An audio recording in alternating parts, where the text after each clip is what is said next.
what's going on, guys? It's Chris from Heavy Metal 101 Reviews, and today I'm flying solo. And the reason being is I talked to Dustin, and I wanted to kind of spotlight a kind of a unique piece of music style that is largely unknown to the Western world. For those that don't know, I am active duty military. And one of the first duty stations I went to was in a small island chain off the coast of Japan called the Ryukyu Islands. And specifically, I was on the island of Okinawa. And the music scene there absolutely blew me away.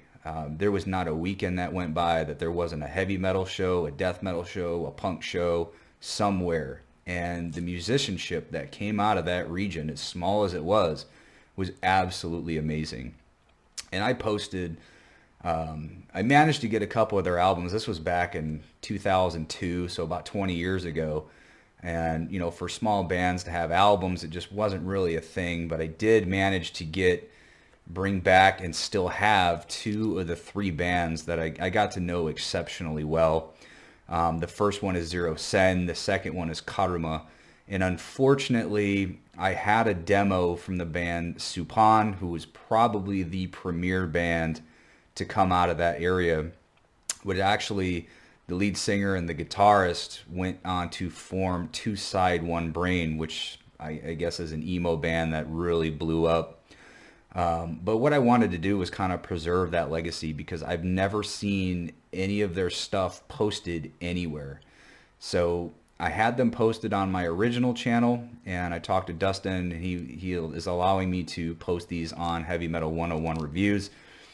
To kind of give you an idea, Zero Sen, the best comparison that we could come up with, was almost like a Japanese System of a Down. It was like a 7-piece band. They had a singer. His name was Yasu. They called him Yagi, which is Japanese for goat, because he had this really funny but awesome like vibrato voice. And when you hear it, you'll know what I'm talking about. They had a regular bass player, electric bass player. They had a stand-up bass player, a guitarist, and two drummers. One played an electric drum set, and the other one played a regular traditional drum set.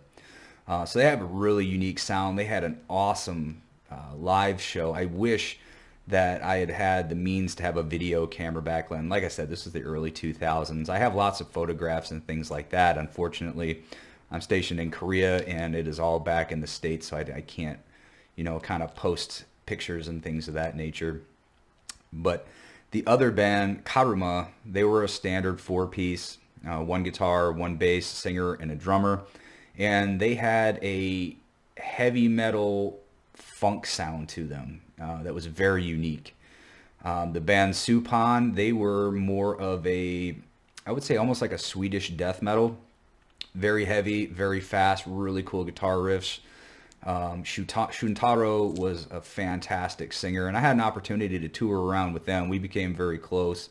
There was one American in that band. His name was Jason, and he got out of the army, married an Okinawan, and stayed in Okinawa.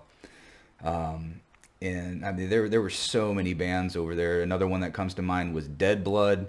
They were extremely heavy death metal, very good, and their guitarist was this little short Japanese female, but she could shred like no other. Exceptionally talented.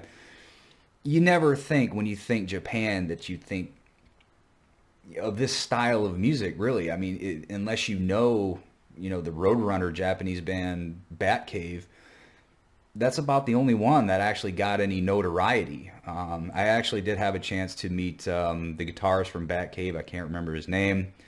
I was invited to go to mainland Japan to a festival called Beast Feast by the bass player of Chikakugaruma.